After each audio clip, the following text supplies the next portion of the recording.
Migrações. Trabalhadores livres. Página 46. Lei Áurea. O fim da escravidão no Brasil. Em 1888, o trabalho escravo foi abolido por lei. Seu fim chegou depois de um longo processo de luta que contou com a participação de escravizados e de parte da sociedade urbana. Então, de tantos escravos fugirem, a sociedade nas cidades começaram a formar grupos para tentar acabar de vez com a escravidão do país. A Lei Áurea foi sancionada pela princesa Dona Isabel, filha de Dom Pedro II, no dia 13 de maio de 1888. Essa lei concedeu liberdade aos escravos que ainda existiam no Brasil, um pouco mais de 700 mil, abolindo a escravidão no Brasil. Depois que essa lei foi assinada pela princesa Dona Isabel, aí acabou de vez com a escravidão no Brasil. A vida dos ex-escravos. A abolição da escravatura representou um ato de liberdade, embora o país não estava preparado para absorver os milhares de ex-escravos. À medida que esses escravos, pessoal, foi saindo das fazendas, foram ganhando liberdade, eles não tinham para onde ir. Eles não tinham jeito de morar na cidade, de trabalhar na cidade. Então, não restou-lhes muitas alternativas. Ou continuavam a trabalhar nas fazendas, ganhando pouco, ou partiam para as cidades onde viviam de forma precária. Olha só, aqui a gente pode ver uma casinha que eles fizeram para morar na cidade. Então, como vocês viram aqui, a vida deles na cidade não foi fácil. Eles não tinham onde morar, aonde trabalhar. Às vezes ficavam no meio das árvores mesmo, sem ter aonde até dormir. Era bem precária, bem difícil a vida deles.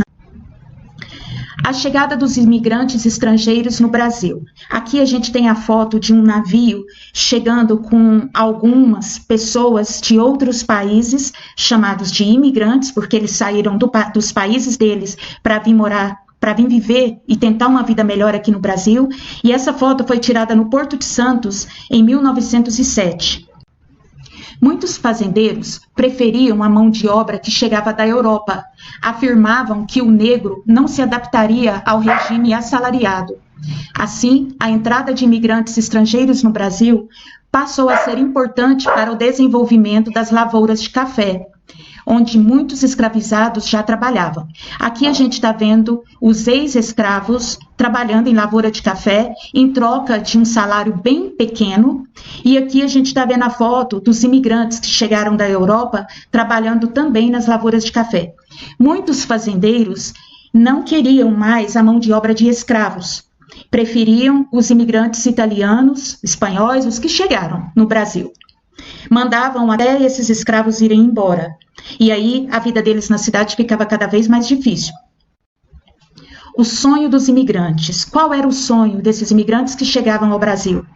Esses imigrantes eram trabalhadores pobres que chegavam ao Brasil em busca de um pedaço de terra e uma nova vida com a família. Então, às vezes, eles estavam nos países deles e tinham uma vida bem difícil lá. E ouviram falar que aqui no Brasil tinha muita terra. Então, eles vinham para cá em busca de um pedaço de terra. Só que eles chegavam aqui e viam que não era bem assim. Eles vinham para o Brasil, mas tinham que trabalhar nessas lavouras de café. Nesse período, vieram para o Brasil italianos, portugueses, alemães, espanhóis e, mais tarde, os japoneses. Eles enfrentaram muitas dificuldades, pois precisaram se adaptar ao clima. Aqui no Brasil é bem mais quente do que lá nos países que eles viviam, e eles precisaram também se adaptar aos costumes dos brasileiros. Para vários deles também foi necessário aprender a língua portuguesa. Além de contribuir com seu trabalho, os imigrantes trouxeram seus costumes, hábitos e tradições que influenciaram a cultura brasileira. Aqui nós estamos vendo um grupo de portugueses. Esses imigrantes portugueses vieram de Portugal e trouxeram com ele o modo de preparar os alimentos e os temperos da cozinha brasileira. Azulejos pintados e mosaicos também são de origem portuguesa.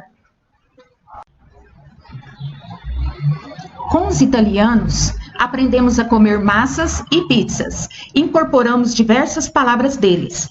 Que palavras são essas? Bandolim, que é um instrumento musical, a palavra cantina, espaguete, tchau. Vocês sabiam que a palavra tchau é de origem italiana? Pois é, foram os italianos que trouxeram essa palavra tão usada por nós para o nosso vocabulário. Eles também trouxeram a técnica do cultivo de uvas e da produção de vinho para o Brasil. O hábito de comer grãos como a ervilha e o grão de bico adquirimos com os espanhóis. Os alemães introduziram no Brasil o hábito de comer salsicha e outros tipos de frios, carne de porco, cerveja e diversos tipos de sopa. Com os japoneses, aprendemos a comer broto de feijão e a usar o molho de soja. Em suas chácaras, eles desenvolveram muitas variedades de verduras, legumes e frutas que antes não eram conhecidos pelos brasileiros. Como, por exemplo, nós temos o caqui doce, que aqui no Brasil só existia um outro tipo de caqui que não era comestível, e o tipo caqui doce eles que trouxeram, a mexerica poncã, que é aquela que a gente acha aí nos supermercados, eles que trouxeram também, morango, maçã Fuji, um tipo de pepino, berinjela, rabanete, entre outros. Também trouxeram para o Brasil a arte do origami, que é aquela dobradura de papel.